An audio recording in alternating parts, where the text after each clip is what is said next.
A very warm welcome to StudyIQ, my dear friends. I hope you all are doing good. I'm Prashant Mauni, and let's see what we have got in PIB. But before that, please identify the person that you can see on your screen.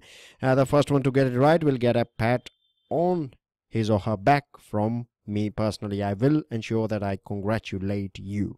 Dear friends, let me introduce all of you to our pen drive and tablet courses for different exams like SSC, Bank, UPSC, and other government exams. StudyIQ provides you with pen drive and tablet courses. To find out more about it, all you have to do is check out studyiq.com. If you have any queries, you can use the chat support available on StudyIQ, or you can give us a call on this number. Dear friends, the first item that we have is pertaining to climate change. It is pertaining to ocean, or you can say sea. We have two items today pertaining to this particular thing. Of course, they both are different. The first one is about Asian Development Bank giving away, or it has agreed that it will provide a loan of $65.5 million, which is not a small amount of money, and this money will be given to India for coastal erosion, right? The coastal erosion that is taking place in the western coast of Karnataka, to of course stop this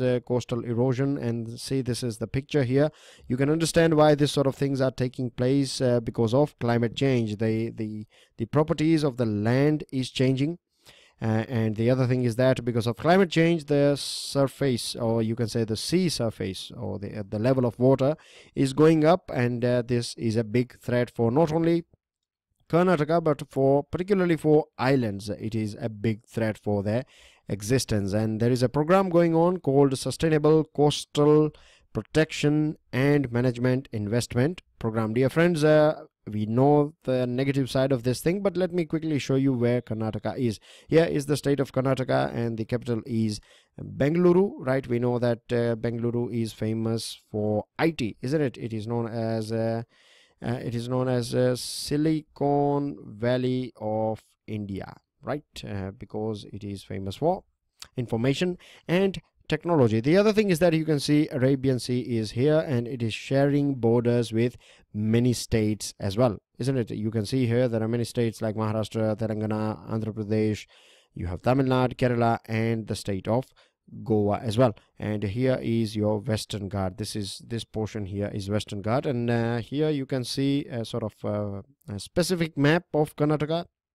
And the famous places are Udupi is a famous place. Then you know that Mangalore is a famous port, right? It is a major port of our country. Now the thing is that this sort of coastal erosion are having a sort of direct negative impact on economic sectors of our country. We know that because of this land erosion, there is a mud in the water. Too much mud is not good for photosynthesis, and lack of photosynthesis process will kill the whole ecosystem. So the food chain will get destroyed, and this will impact fisheries and eventually the fishermen's agriculture, tourism, ports. We know that we spend huge amount of energy, time, and money for creating ports, but these sort of things are destroying our ports as well. So in short, we can say that the transportation and communication sectors are falling down because of this thing, and the main culprit is climate change. Dear friends, the second item that we have, and this is again pertaining to ocean, and it is about Indian Ocean, or you can say the waters, international water, or you can say the water that is protected by Indian Navy, or the water that is a sort of prime importance for our country. The thing is that Nirmala Sitharaman, Defense Minister, she has complimented this naval officers and naval commanders, basically the Indian Navy of our country, because of the vigilance that it is conducting, and the expertise, or you can say the way the professional through the professional way it is protecting the waters that are in the interest of our country. Because the thing is that we know that lots and lots, or you can say tons and tons of goods are transported with the help of waterways. We have talked about this thing, isn't it? You know it very well that it is one of the most cheapest and greenest. You can say it is more greener than any other mode of transportation, and of course it has a direct impact on our economic growth as well. So when we talk about waters that are in which India is interested, then of course we have Indian Ocean, and you can also take Bay of Bengal and Arabian Sea, because the thing is that most of the trade taking place between this countries here and this countries here, they have to pass through Indian Ocean, and the way China is trying to dominate this part, which is a matter of concern for our country, and we have in fact a good relationship with the countries that are sharing its border with Indian Ocean. And if you observe this map here, then you can see that India is right in the center of Indian Ocean. It has a very strategic position. It is a natural gift to India, and we should cherish and protect this natural gift. And to ensure that everyone sticks to the law, there are some international laws, and this is of course a question for you here, right? You have to provide full form of UNCLOS, that is UNCLOS, right? So do let me know what is the full form of UNCLOS. Moving on to another item, and this is pertaining to Information and Broadcasting Ministry. Now Smriti Irani ji, she has talked about, she has complimented Prasar Bharati for doing absolutely wonderful job in providing news and not dramas, providing right information and right amount of news and right quality of news to the people of our country, particularly in the rural and far-flung areas. Because the thing is, we know it very well that private broadcasters, they are in a sort of cutthroat competition with each other, and many a times when they are seeking too much of profit, or you can say when they are too much greedy for profit, what happens is that ethics and right information and this sort of things takes a back seat, and masala news and all sort of headlines and breaking news and creating a sort of hype and all these things are prevalent in our country, and which is not good at all. Because here what you are doing is you are providing a sort of entertainment, you are providing you can say a sort of opium, right, which is a very bad thing. People should have right information. We should leave it on them, on their conscience, to decide what is right and what is wrong for them. But influential sectors like media should not provide views and things like that.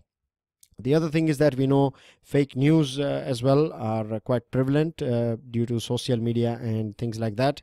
And with this thing, dear friends, I have a question for you. What is our rank when it comes to freedom of press? Do give me the number, right? I'll wait for your answers.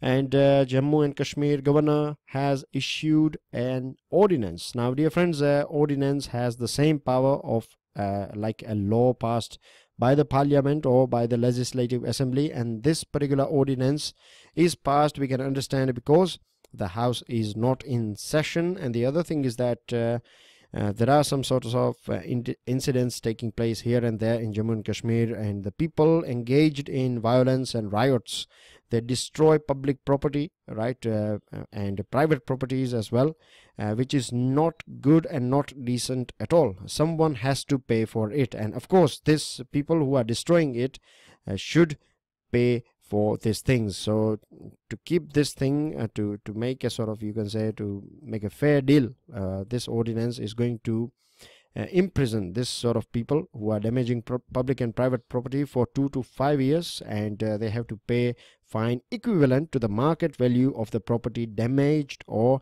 destroyed. So I'm sure implementation of this ordinance or this law will refrain this sort of hooligans from destroying these properties. Last item is pertaining to solar energy. And we know that National Solar Mission is on, and we are trying our level best to get as much as we can from solar power. Now the thing is, for the first time in the history of our country, we can see that the first solar set of solar plants with a capacity of 5 megawatt has been launched by Railway Minister Piyush Goyal, and this is pertaining to Railway Ministry. The target of Railway Ministry is to produce 100 megawatt 100 megawatt solar plants. It is going to implement them across its network. And the thing is, the breaking news, or you can say, or the most important thing here on which Piyush Goyal has highlighted, is that In near future, we can see that railways are going to be 100%. They are going to rely on electricity. That means that our dependence on oil will come down. This will also bring down prices for both passengers and freight, and this will help everyone. So this is a good aim of railway. We need this thing, and of course the carbon will come down, carbon emission will come down as well.